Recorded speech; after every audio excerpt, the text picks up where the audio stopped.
Hi guys, welcome back to my channel. This is Snehal Talks, and today the topic that we are going to talk about is switch. So my journey as a data engineer in the current company has been for around 3.5 years more or less, and it's time for me to switch to another company, to another role with higher responsibilities, higher authority.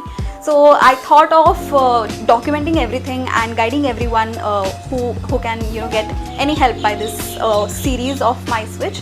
So let's talk about each one topic, like the whole journey in parts, in sections. So today we will be talking about a few things like how do you prepare your resume, how do you put it on Naukri, on LinkedIn, how do you approach other people. Everything will be covered in this video. So let's go ahead and walk right into the video. So the very first step of this whole process is obviously resume. So how do you prepare your resume? What do which template do you use? And all of those things will be covered. So let's start from the basics. I think that right now in the current job market, ATS is an important aspect to resume, and your keywords has to be there. So considering whatever experience you have and whatever technologies you have worked on, you have to create a comprehensive resume. Please don't make it like long enough, not more than 2 pages actually, specifically.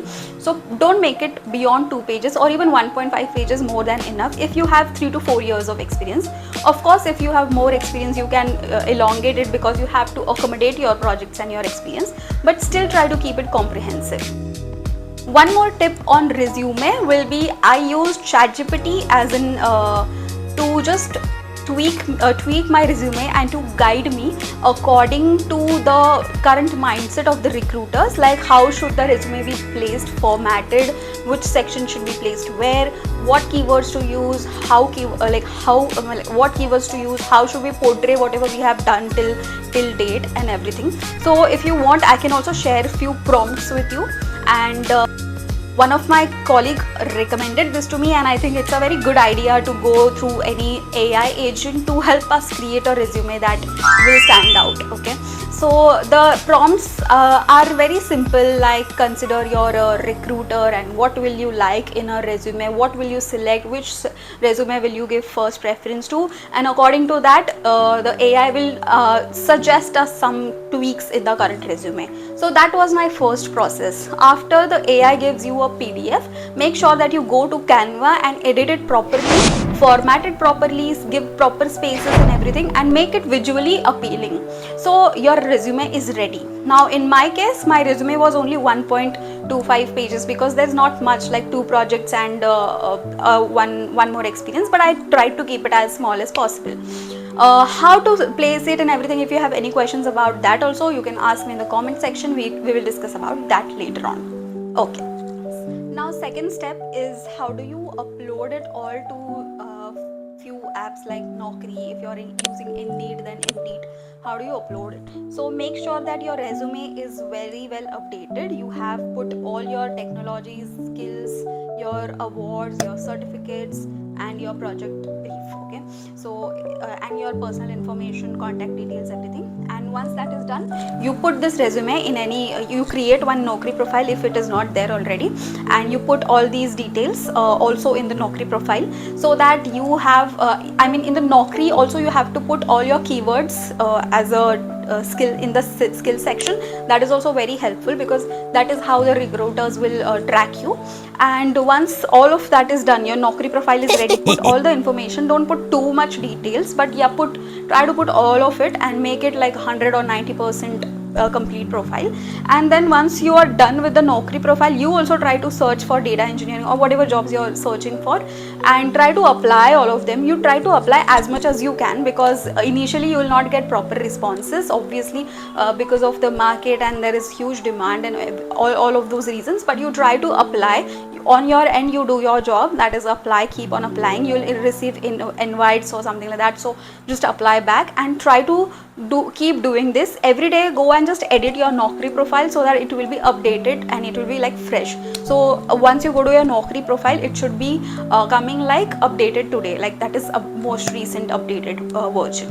So that is about Naukri. In LinkedIn also, put your resume, whatever you have prepared, put your notice period and then on LinkedIn you have to search for jobs yourself. Like try searching for your like location wise, your skills wise job, and try to apply as much as you can. Now on LinkedIn there are many jobs which takes you to the company side and then you can apply, so you have to do that. It's a part of the process. It's hassle, but it's a part of the process and you have to follow it and just keep on doing it until you get calls back.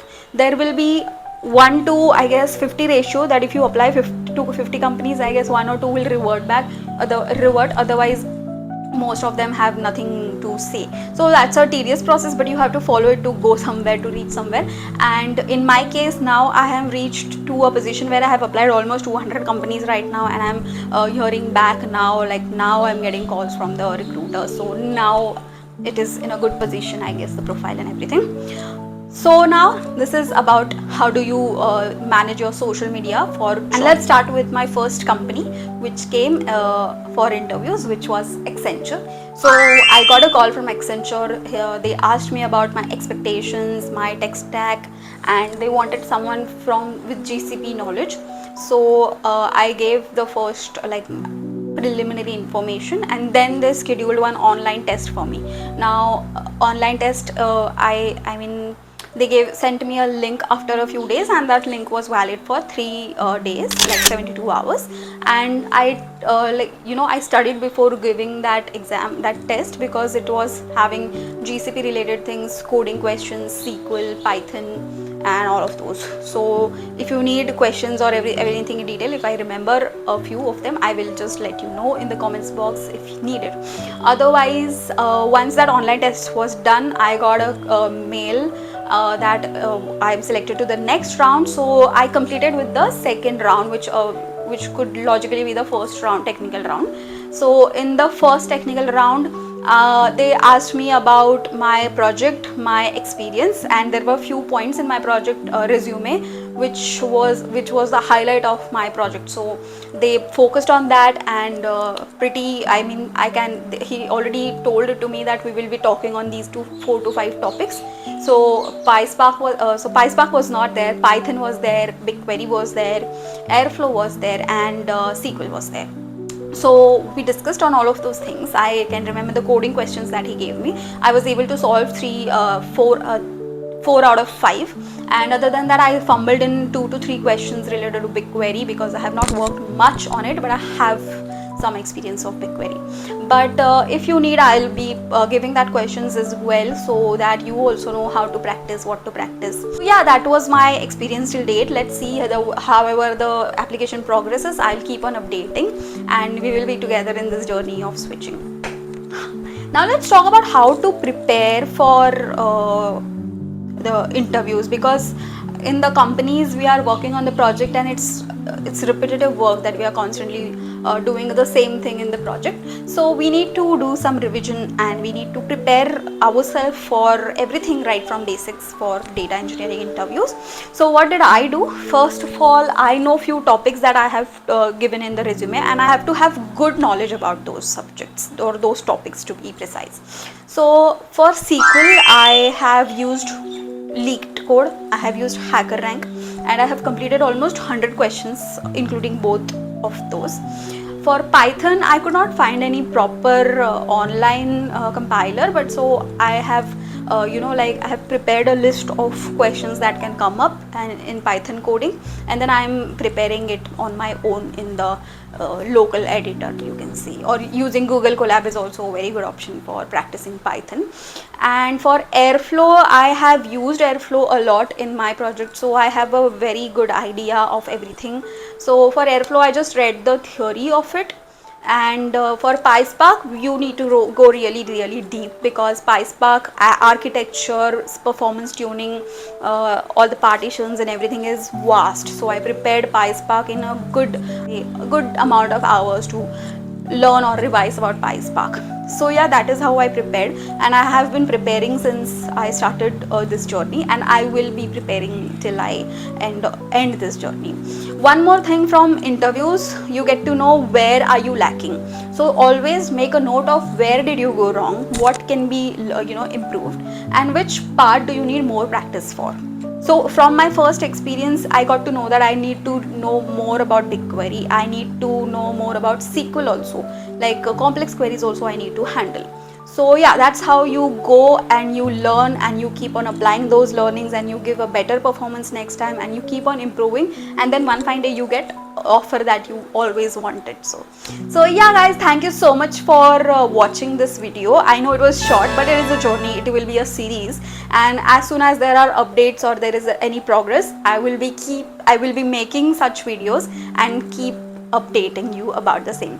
Thank you so much. For anything you can always ask in the comment section, and I will be replying to each one of you.